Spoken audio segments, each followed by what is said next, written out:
Wa qala aidan qad kana lakum uswatun hasanatun fi Ibrahim wal ladzina ma'ahu. Wa qala wa idh ibtala Ibrahim rabbuhu bikalimatin fatammahun. Qala inni ja'iluka lin-nasi imama. Qala wa min dzurriyyati. Qala la yanalu ahdi adh-dhalimin. Shadaqallahul azim. Allahu akbar. Allahu akbar. Allahu akbar. Walillahil hamd. Hadirin sidang salat Id yang berbahagia. Lantunan takbir, tahmid dan tahlil telah terdengar membahana di mana-mana di seluruh pelosok dunia. Begitu menggema terdengar di telinga-telinga manusia dan jin, pepohonan dan rumput ilalang, hewan ternak dan binatang melata mencari makan. Kalimat takbir begitu menggetarkan hati orang-orang yang beriman, menggelorkan jiwa orang-orang yang sabar, menyadarkan kepada seluruh makhluk akan keagungan dan kebesaran Allah Rabbul Alamin. Maka segala puja-pujian hanyalah milik Allah, Sang Penguasa jagat raya, yang Maha Agung, yang bertakhta di atas segala-galanya. Kalimat tahmid menyadarkan kepada manusia akan begitu banyak kenikmatan yang Allah curahkan kepada makhluk-makhluknya, sehingga segala kesyukuran hanyalah kepadanya, Tuhan yang Maha Rahman dan Rahim. Kalimat tahlil merobohkan keangkuhan dan kesombongan yang bersarang di hati-hati manusia, menyadarkan kita bahwa hanya kepadanya lah kita memohon ampunan, meminta pertolongan, perlindungan dan keselamatan, serta hanya kepadanya kita berserah diri. Allahu Akbar. Allahu Akbar. Allahu Akbar. Walillahil hamd. Hadirin sidang salat Id yang berbahagia. Hari ini umat Islam di berbagai penjuru dunia memperingati sebuah peristiwa agung dan bersejarah yang tidak hanya dikisahkan melalui lisan para nabi, tapi juga tercatat dalam kitab suci Al-Quran yang mulia. Peristiwa nan agung ini menjadi benteng atas konsep tauhid seorang muslim. Hari ini adalah kesempatan terbaik bagi kita untuk merenungi dan menghayati suatu peristiwa besar yang dialami oleh Nabiullah Ibrahim alaihissalam beserta keluarganya, yang diwujudkan dalam sebuah hari raya yang sering kita sebut dengan hari raya Idul Adha atau hari raya Kurban. Idul Adha merupakan momentum di mana ajaran Nabi Ibrahim menjadi teladan, bahkan ia menjadi suatu monumen terbesar bagi seluruh umat manusia untuk menandai betapa dalam menjalankan perintah Allah dibutuhkan keikhlasan dan kerelaan yang begitu besarnya terhadap apapun yang dicintai di dunia ini, termasuk mengorbankan harta, melepaskan keluarga, bahkan mengorbankan anak terkasihnya. Allahu Akbar. Allahu Akbar. Allahu Akbar. Walillahil hamd. Hadirin sidang salat Id yang berbahagia. Di dalam sejarah, para ulama menceritakan bahwa Nabi Ibrahim alaihissalam membawa istrinya beserta anaknya Ismail yang masih dalam keadaan susuan. Beliau membawa mereka ke kota Mekkah, ditempatkan di Baitullah. Di Mekkah waktu itu hadirin, belum ada manusia, belum ada air, apalagi pepohonan dan tumbuh-tumbuhan. Beliau letakkan mereka di sana dengan bekal sekantung kurma dan sebotol air. Kemudian Nabi Ibrahim segera bergegas pergi meninggalkan mereka. Ibunda Ismail, Hajar radhiyallahu anhu, mengikuti langkah sang suami sambil berkata, "Wahai Ibrahim suamiku, akan kemanakah engkau pergi meninggalkan kami? Di bawah terik matahari, disapu oleh hembusan angin malam di lembah tandus, lembah yang tak berpenghuni, tanpa apa-apa dan tanpa siapa-siapa." Diucapkan kalimat itu dengan lembut dan berulang-ulang. Namun sang suami tidak bergeming, hanya diam seribu bahasa. Ma'asyiral muslimin rahimakumullah. Nabi Ibrahim sebagai suami, sebagai ayah, tentu tidak akan pernah mampu menjawab, apalagi menatap wajah sang istri dan anaknya. Karena seperti kata pujangga, lambaian tangan kekasih saat roda bergerak selalu menitipkan duka dan meneteskan air mata. Ibunda Hajar dalam Sahih Bukhari diceritakan masih terus mengejar suaminya Ibrahim seraya menggendong anaknya Ismail. Sampai-sampai ia setengah menjerit dengan jeritan yang menembus langit. Allahu amaraka bihadza. Allahkah yang menyuruhmu melakukan ini? Ucapan Ibunda Hajar benar-benar membuat Nabi Ibrahim terkesiap. Beliau menghentikan langkah kakinya. Di saat itu hadirin, butiran pasir seolah terpaku kaku. Angin seakan berhenti berhembus. Dunia seperti berhenti berputar. Bahkan al-malaikatul muqarrabun, hamalakul arsh, para malaikat pun tunduk terdiam menanti jawaban Nabi Agung Ibrahim alaihi salam. Sang Khalil Rahman kemudian menjawab tanpa ragu, benar istriku, benar jantung hatiku. Ini adalah perintah Allah Subhanahu wa taala. Ma'asyiral muslimin rahimakumullah. Mendengar jawaban sang suami tersebut, Ibunda Hajar berhenti mengejar suaminya. Seraya berkata, "Jika begitu suamiku, pergilah engkau. Jika itu memang perintah Allah, tentulah Allah tidak akan pernah menyia-nyiakan kami." Nabi Ibrahim pun beranjak pergi, seraya menghadapkan wajahnya ke Baitullah, berdoa dengan penuh ketulusan. Rabbana inni askantu min dzurriyyati biwadin ghairi dzi syar'in inda baitikal muharram. Rabbana liyuqimus shalah faj'al af'idatan minan nasi tahwi ilaihim warzuqhum minat thamarati la'allahum yashkurun. Ya Allah, ya Tuhan kami, sesungguhnya aku telah menempatkan keturunanku di lembah yang tak mempunyai tanaman, di dekat rumahmu yang dihormati. Ya Tuhan kami, aku lakukan itu agar mereka mendirikan sholat. Maka jadikanlah hati daripada umat manusia cenderung kepada mereka, dan berilah rezeki mereka dari buah-buahan. Mudah-mudahan mereka bersyukur. Allahu Akbar, Allahu Akbar, Allahu Akbar, walillahil hamd. Hadirin sidang salat Id yang berbahagia, mampukah kita untuk membayangkan di tengah padang pasir tandus dan suci, ketika perbekalan telah habis, buah hati mulai menjerit memikirkan tangis, tidak ada air apalagi makanan, lapar menyertai kesendirian mereka. Debu padang pasir menyiram debar setiap jantung mereka. Siapakah istri yang rela ditinggal suami? Dan suami mana yang akan tenang meninggalkan anak istrinya tanpa bekal apa-apa dalam kesendirian dan ketakutan? Hanya Ibrahim suami teladan, hanya Ibunda Hajar istri soleha, dan hanya Ismail putra soleh yang mampu menjalani itu semua. Allahu Akbar, Allahu Akbar, Allahu Akbar, walillahil hamd. Belumlah sempurna ujian Nabi Ibrahim sampai di sini. Beberapa tahun kemudian, ketika beliau mendapatkan kesempatan untuk mengunjungi anak dan istrinya, sang putra Ismail kini telah menjadi anak yang gagah, mulai menunjukkan kecerdasan berpikir, kecakapan dalam bertindak, serta memiliki akhlak yang mulia. Namun pada saat itulah turun perintah Allah untuk menyembelih putra semata wayangnya yang sangat ia cintai. Hadirin sekalian, sulit bagi kita untuk melukiskan perasaan Nabi Ibrahim saat itu.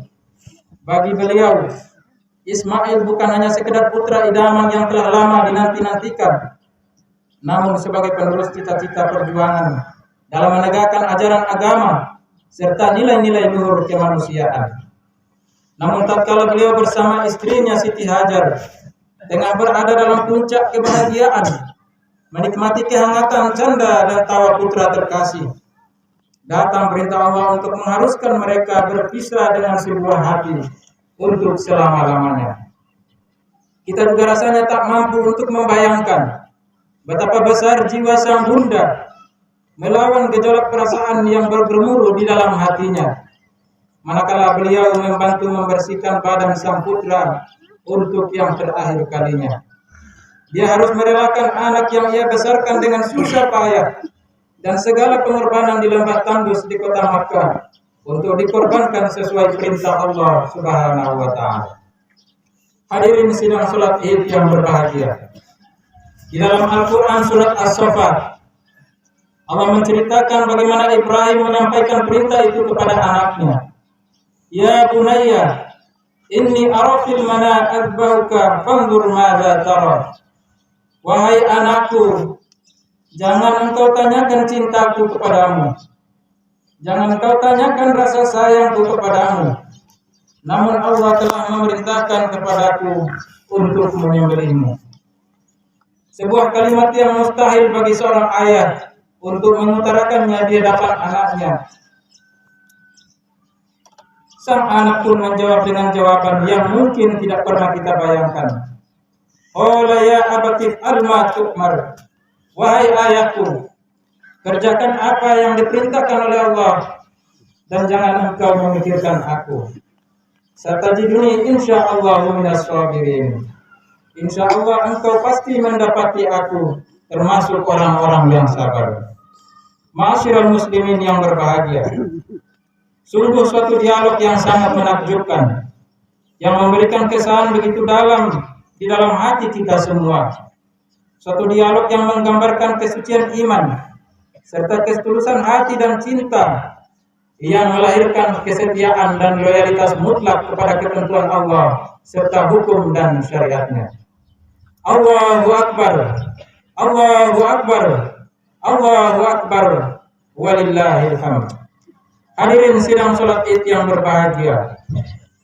Kisah Nabi Agung Ibrahim alaihissalam ini mengajarkan nilai-nilai tauhid yang sesungguhnya, mencerminkan loyalitas secara mutlak dari seorang hamba kepada Tuhannya. Bahwasanya banyaknya harta dan anak-anak hanyalah titipan Allah. Bahkan kadangkala Allah jadikan itu semua sebagai cobaan untuk menguji hamba-hambanya yang beriman. Hadirin yang berbahagia, sungguh sebuah ironi jika peristiwa teladan dan agung yang kita peringati setiap tahun ini hanya sebagai formalitas belaka, sementara perilaku kita justru menunjukkan kebalikannya, di mana kecintaan yang begitu besar kepada harta, jabatan, istri dan anak-anak telah melebihi kecintaan dan loyalitas kita terhadap perintah Allah Subhanahu wa taala. Kecintaan yang besar itu telah membutakan mata hati kita sehingga tidak dapat membedakan mana yang halal, mana yang haram, mana yang benar dan mana yang salah. Bahkan hari-hari ini dengan mudahnya kita dapati orang-orang yang menghalalkan apa-apa yang diharamkan oleh Allah Subhanahu wa taala dengan dalil mencari hidup. Di zaman dengan teknologi yang serba canggih ini, ketika segala sesuatu bersistem online, ketika segala sesuatu bisa didapatkan dengan sekali klik, banyak orang terjebak dan terlibat dalam praktek-praktek yang melanggar ketentuan agama, seperti melakukan perbuatan riba dengan praktek-praktek lainnya, investasi-investasi bodong, judi online, prostitusi online, dan penipuan online beserta segala macam bentuknya telah dilakukan baik secara sadar ataupun tidak dengan alasan tuntutan hidup dan profesi. Belum lagi kesemuanya itu dikemas sedemikian rupa sehingga menjebak dan menjerumuskan banyak kalangan. Banyak orang yang melanggar ketentuan Allah demi menuruti tuntutan istri dan anaknya tanpa disadari bahwa yang demikian itu justru pada gilirannya akan mendatangkan mudarat yang berkepanjangan. Hadirin, Allah Subhanahu wa taala telah memperingatkan hamba-hambanya melalui firman-Nya. A'udzu billahi minasyaitonir rajim. Ya ayyuhalladzina amanu la tulhikum amwalukum wala auladukum an dzikrillah. Faman yaf'al dzalika faulaika humul khasirun. Yang artinya, wahai orang-orang yang beriman, janganlah harta bendamu, anak-anakmu melalaikan kamu dari mengingat Allah. Dan barang siapa yang berbuat demikian, maka mereka itulah termasuk orang-orang yang rugi. Quran surat Al-Munafiqun ayat yang ke-9. Allahu Akbar, Allahu Akbar, Allahu Akbar, walillahil hamd. Hadirin sidang salat Id yang berbahagia. Sebuah kisah sejarah yang sangat luar biasa yang menggambarkan integritas seorang suami yang begitu tinggi. Ketika Ibrahim alaihissalam harus meninggalkan Hajar radhiyallahu anha, istrinya dan Ismail anaknya di lembah tandus padang pasir tanpa memberikan alasan yang jelas. Siti Hajar bahkan mengejarnya seraya menjerit, namun ia begitu mantap meninggalkan anak dan istrinya yang sangat ia sayangi demi menjalankan perintah Allah Subhanahu wa taala. Sebuah tamparan yang begitu keras terhadap realitas kita hari ini, di mana banyak kita temui para suami-suami yang bahkan rela integritasnya diinjak oleh seorang istri. Banyak kita temui para istri yang durhaka kepada suaminya. Hari ini banyak para suami yang rela melakukan apa saja demi menuruti kemauan istrinya. Bahkan banyak di antara mereka begitu takut kepada istrinya, melebihi takutnya mereka kepada Allah Subhanahu wa taala. Sebaliknya kesolehan seorang istri yang tiada duanya dari kisah Ibunda Hajar radhiyallahu anha lagi-lagi menampar keras realitas kita hari ini, di mana banyak para istri-istri yang durhaka kepada suaminya. Mereka memiliki egoisme yang setinggi langit sehingga menganggap rendah suaminya. Mereka berani mencabik-cabik kehormatan dan harga diri suaminya di hadapan orang banyak hanya karena kemauannya tidak dapat dituruti. Ada di antara mereka bahkan menjadi dalang di balik hancurnya hubungan sang suami dengan orang tua dan keluarganya. Naudzubillah, tsumma naudzubillah. Kisah Nabi Ibrahim alaihissalam mengorbankan istri dan anaknya di lembah tandus nan gersang sudah seharusnya membuat kita sadar bahwa kecintaan terhadap anak dan istri sampai kepada tuntutan hidup tidak sepatutnya membuat kita tertutup mata, apalagi sampai membabi buta. Sebab yang demikian itu pada gilirannya akan merusak akidah dan menghancurkan nilai-nilai loyalitas seorang hamba terhadap Tuhannya. Apalagi ketika seseorang sudah terjebak dalam materialisme dan keserakahan, maka itu akan menghancurkan seluruh nilai-nilai spiritualitasnya sebagai seorang mukmin. Rasulullah Shallallahu Alaihi Wasallam telah memperingatkan kita dalam sebuah hadis yang diriwayatkan oleh Imam Ahmad, yang artinya kerusakan yang ditimbulkan oleh serigala-serigala lapar yang dilepaskan dalam kawanan domba tidaklah lebih besar dibandingkan dengan kerusakan yang ditimbulkan oleh keserakahan seseorang terhadap agamanya. Allahu Akbar, Allahu Akbar, Allahu Akbar, walillahil hamd. Hadirin sidang salat Id yang berbahagia. Tentulah Nabi Ibrahim alaihissalam tidak diperintahkan oleh Allah Subhanahu wa taala untuk membunuh anaknya Ismail. Namun pada hakikatnya ia diperintahkan untuk membunuh rasa memilikinya terhadap Ismail. Oleh karena segala sesuatu hanyalah milik Allah Subhanahu wa taala. Setiap kita adalah Ibrahim. Setiap Ibrahim mempunyai Ismail. Ismail kita mungkin adalah harta kita. Ismail kita mungkin adalah jabatan kita. Ismail kita mungkin adalah gelar kita. Ismail kita mungkin adalah egoisme dan kesombongan kita. Ismail kita mungkin adalah arogansi kita. Ismail kita mungkin adalah keserakahan kita.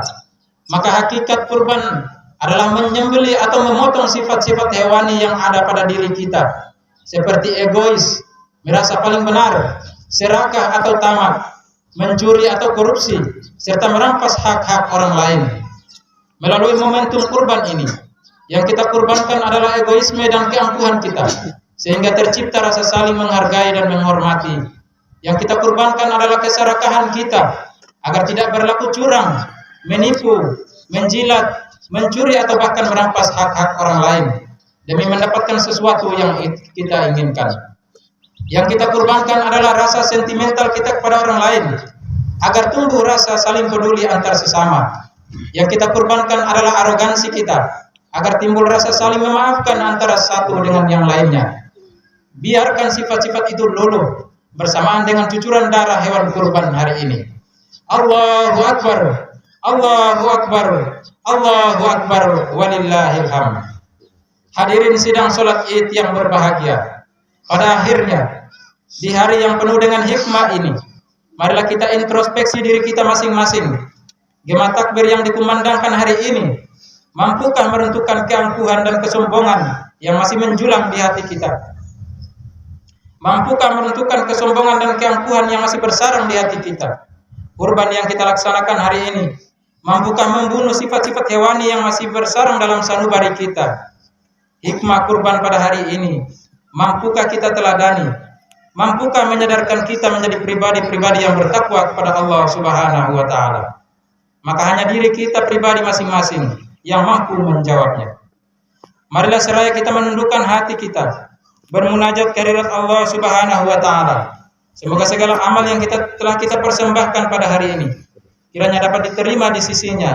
Amin ya rabbal alamin. Innallaha wa malaikatahu yusholluna 'alan nabi.